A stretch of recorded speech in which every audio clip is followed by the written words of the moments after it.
Now at 5, police in Newton County find an escaped inmate and getting him back in custody. Plus, area first responders get training on how to respond to a disaster involving children.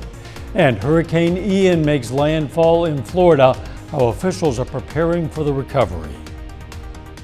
The 4 states' most watched news starts now. Newton County authorities say an escaped inmate is back in custody. This is KOAM News at 5. Michael Durerson escaped from police custody on the 18th while being treated at Freeman Hospital in Neosho. Newton County authorities were holding him on a fugitive warrant out of Louisiana. Yesterday, police found Durerson in a travel trailer in Joplin. He's facing several new charges in Newton County, including assault, robbery, and armed criminal action.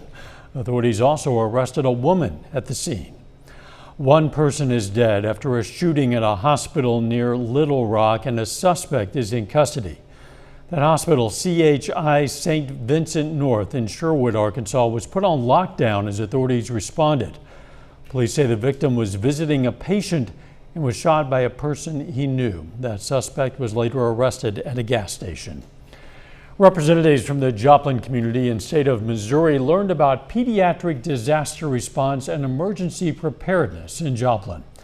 The 16-hour training course provided by Texas A&M trainers discussed gaps that states have in preparing for the pediatric side of disasters.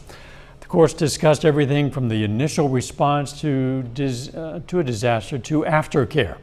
Trainers say the Joplin tornado is an example of an unexpected event the city could have been more prepared for, considering the effects of it on children.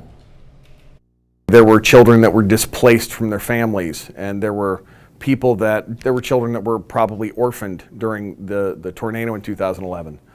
There were incidents with where children ended up in shelters, or they ended up in hospitals that weren't children's hospitals. The training is preparing people for a real-life scenario exercise that'll happen in Joplin on November 15th.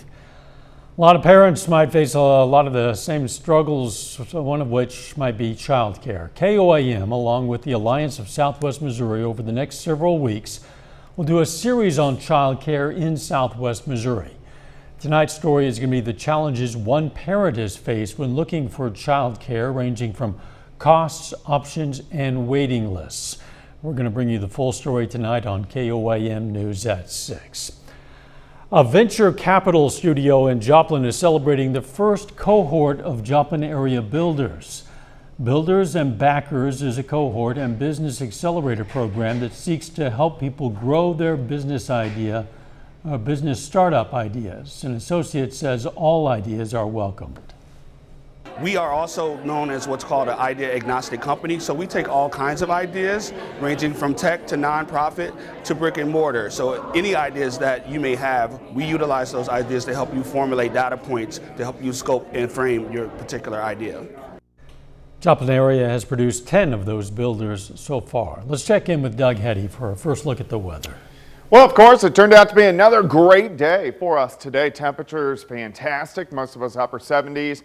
To right around 80 degrees, and we've had plenty of sunshine across the region like we have seen over the past several days. And again, not much going on across Central Plains. A few little showers once you get out across southwestern Kansas into the panhandles of Oklahoma and Texas. Of course, Ian made landfall a couple hours ago just north of Fort Myers. And back here at home, it looks pretty good. 74 in Stockton, it's 80 in Joplin, 81 in Oswego, 83 in Neodesha. So if you are getting outside this evening, it looks great. 78 at 6, 68 at 8, 62 at 10. Kind of chilly. We drop down to about 49 degrees. Of course, we're going to look at the rest of the weekend to the weekend here in just a bit. See you then. That Hurricane Ian made landfall on Florida's southwest coast this afternoon.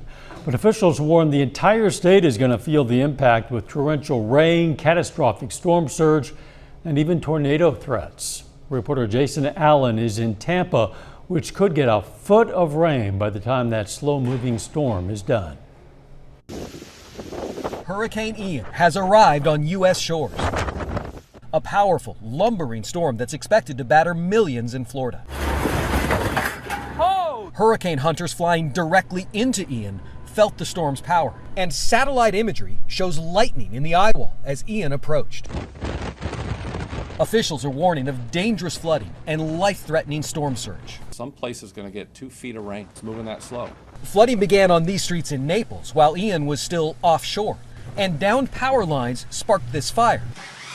Residents in the highest risk areas were warned. If they hadn't gotten out by this morning, it was too late.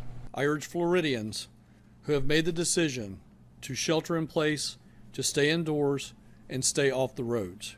But the curious came out to Tampa Bay earlier as water receded from the shoreline. It's been pushing water out of the bay. This is a swimming area usually, and right now you can walk on it. It's like a one-in-a-lifetime thing. These Michigan residents have never experienced a hurricane. We see if we can get a good glimpse of anything while we're here. But there is serious business ahead as Ian bears down.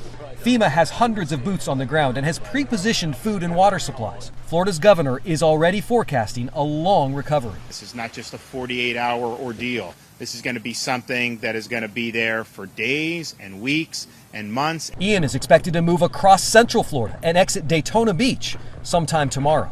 Jason Allen, CBS News, Tampa.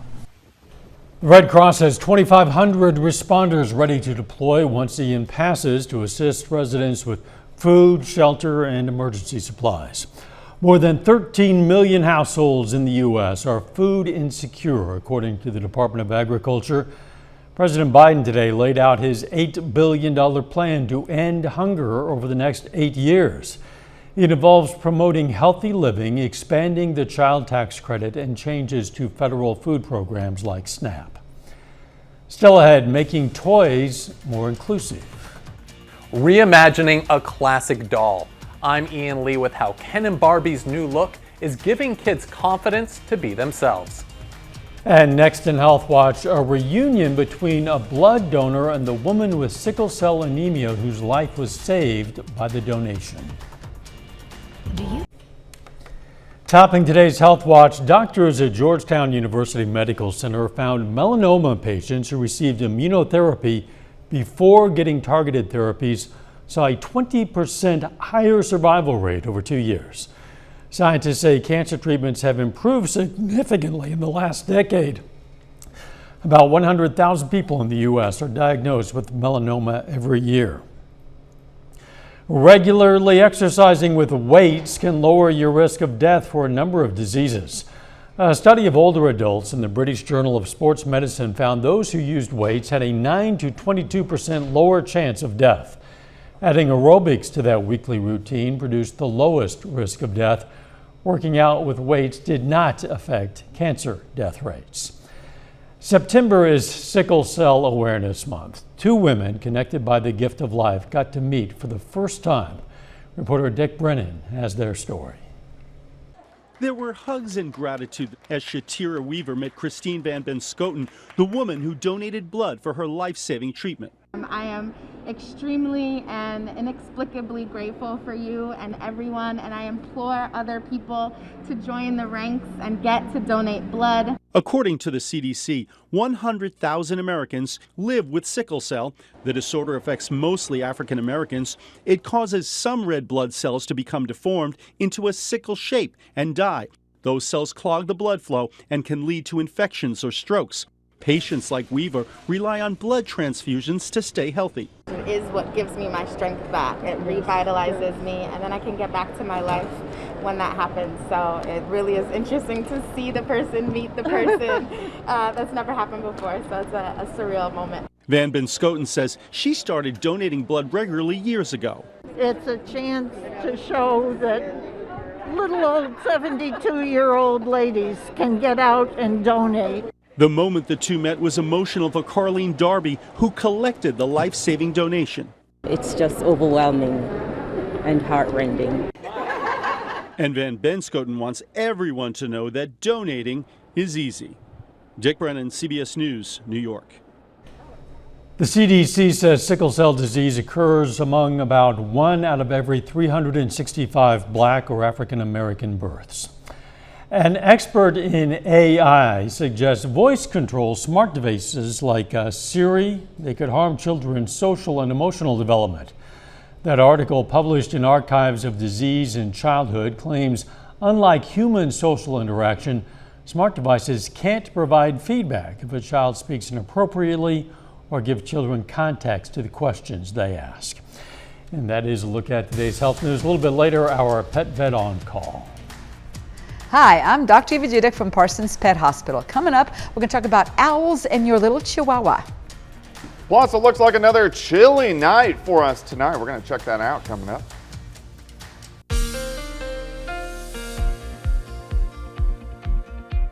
Well, it definitely turned out to be another great day for us again today. We've had a nice little string of early fall-like weather across the area, mostly sunny skies.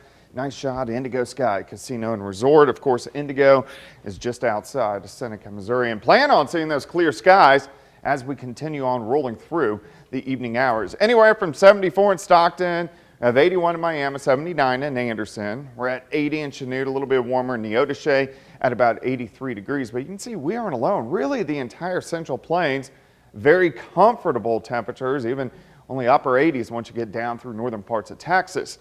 Clear skies, 7th and Rangeline sitting at 80. Easterly winds 10 to 15. Humidity is low at about 27%. Through the evening hours by 6, 78, 69 by 8, 62 by 10. But look at our overnight low down to about 49 later on tonight. Nothing going on here, of course. The entire Central Plains, pretty much no action. If we go way out toward the west, here's the beginnings of our next storm system in the Pacific Northwest. Now, this is going to take its time getting here because Ian is kind of clogging up the pattern. He's going to slowly meander his way up the eastern third of the country, but you can see the eye wall did make landfall just north of Fort Myers a couple hours ago. The biggest problem they've had is storm surge, especially on the south and the west side, southeast side of the hurricane, where a lot of areas are getting 5 to 10 feet storm surge, very heavy amounts of rain. But you can see the eye disappearing a little bit now. Once it gets over land, it doesn't have that warm water to feed off of, so it quickly weakens, but still clocking winds at 130, so it's still a Category 4 hurricane. Crosses the peninsula by tomorrow morning, goes back to sea, and should make landfall again as a tropical storm as we get into Friday near Charleston, South Carolina. So Ian's going to be a little bit of a problem for the next several days. At least here at home, we look pretty good. We don't have much in the way of active bad weather heading in our direction. Clear skies tonight. By midnight, upper 50s. By morning, we drop into the upper 40s for overnight lows. Now, as we go through the daytime hours, near 70 by noon, and then we'll top out into the upper 70s once again as we get into tomorrow afternoon. So here's your day planner. Starting at 51, 69 by noon, then a high temp of 77, southerly winds at about 5 to 15. So still a little bit on the breezy side across the region. Tomorrow night, again, we drop back upper 40s to near 50 degrees for an overnight low. And then Friday looks pretty good, maybe a little bit warmer as we approach 80 for an afternoon high. So four-state Friday night football looks great. Kickoff on games at 74, 67 by the fourth quarter on Friday evening. So a little bit more football-ish type weather as we head into Friday evening. 78 tomorrow, 81 Friday, 82 Saturday, 83 Sunday. Pretty much status quo for about the next 5 days. We do get some rain chances in here by Tuesday and Wednesday, which we desperately need. And have for some time. Yes, that is absolutely. one change in the status quo we will certainly welcome. Thanks, Doug. Coming up, why flight attendants across the country were demonstrating. First, though, we honor a local World War II veteran. Mac Oldham served in the U.S. Army. He was killed in action and received a Purple Heart. And we salute Staff Sergeant Mac Oldham, a four-state hero. Topping today's Consumer Watch, flight attendants at United and Southwest Airlines staged demonstrations at more than 20 airports across the U.S., including in Boston, Cleveland, and Baltimore. They're calling for better pay and increased staffing levels. A shortage of airline workers is partly to blame for hundreds of thousands of flight cancellations and delays. The industry is down more than 50,000 workers since the pandemic. Some Kia owners need to have adjustments made to their vehicles. The National Highway Transportation Safety Administration is recalling about 70,000 Sorento and Sportage SUVs from 2016 through 2023. Officials say a faulty tow hitch can pose a possible fire risk. According to officials, 3 fires have been reported, but none caused any crashes, injuries, or deaths. Kia says it'll be contacting owners of affected cars who've been told to park their vehicles outdoors until that problem is fixed. Toy maker Mattel is taking another step to diversify its dolls, offering Barbie and Ken with a variety of skin tones, body types, and disabilities. As Ian Lee reports, the move is helping kids see themselves in a new light. I hope you've had a lovely day. Until recently, 17-year-old James Stewart hid from the world. I mean, I used to wear jumpers down there, hoods up. I loved COVID with the face mask because I wouldn't show my face. James has vitiligo, a condition that affects the pigment in his skin. He grew up with it, making him the target of bullies. I felt quite left out because my hair was turning grey and my skin was changing colour, so I couldn't be like every other kid. But his shame turned to fame when toy maker Mattel rolled out their new Ken doll with vitiligo. You can't be alone with this doll. I think it's brilliant. So you feel seen now? I think the whole community feels seen now. Mattel's fashionista line is Barbie's most diverse and inclusive yet, with more than 175 looks, including dolls in wheelchairs and with prosthetic limbs. Do we like the new Barbie? The new Barbies gave 6-year-old Eliza her debut on British TV. She has severe hearing loss and wears pink hearing aids, just like her Barbie.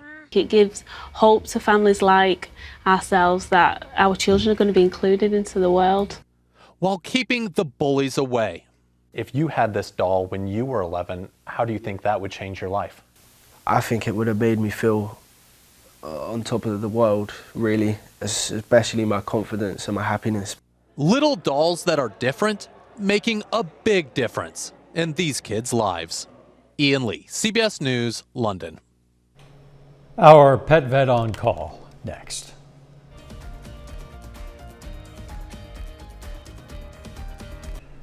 Up next on the CBS Evening News, more on Hurricane Ian as it slams the state of Florida. Then on KOAM News at 6, a look at some of the challenges facing parents trying to find affordable childcare. Plus, we're going to have more on pediatric disaster response training for local first responders. And the Missouri Southern Lions prepare for a rivalry match against Pitt State this weekend. Stay with us for the CBS Evening News and then KOAM News at 6. The sounds of nature at night can be soothing or cause for concern. Today's question for our pet vet on call: I hear owls near my home. Are they a danger to my Chihuahua and my cat? Yes, they are. Owls eat small mammals. And let's face it, a Chihuahua may look like a little rat to an owl sitting in a tree at night. Cats also are at risk. Your chickens are at risk. If you're hearing owls, especially at night, be out there with him. Take your little Chihuahua on a leash. Keep your cat inside because they sure could end up a meal for the bird. We invite questions from anyone. If you have a question, you just send it to petvet@koamtv.com. Dr. Eva Dudek from the Parsons Pet Hospital answers a different question or brings us a fun fact every Wednesday on KOAM News at 5. You can also find answers to previous questions on our website. Now let's check out our picks of the litter for the week. From the Joplin Humane Society, we've chosen this male Chihuahua mix, currently named DOG, but you could pick a better name. And from the Southeast Kansas Humane Society, this adult male cat, a very laid-back Seal Point Siamese named Pierre. If you're looking for a pet, why not check out your local Humane Society? Pretty nice evening. You take the pets out for a walk, Doug. Yeah, it looks pretty good. We're going to be dropping back through the 70s into the 60s, eventually upper 40s later on tonight. 78 tomorrow, 49 again tomorrow night, up to 81 on Friday, lower 80s as we head into the weekend. Thanks for joining us. The CBS Evening News is next, and of course, we're going to be right back here for KOAM News at 6. We'll see you then. Let's make it a great evening.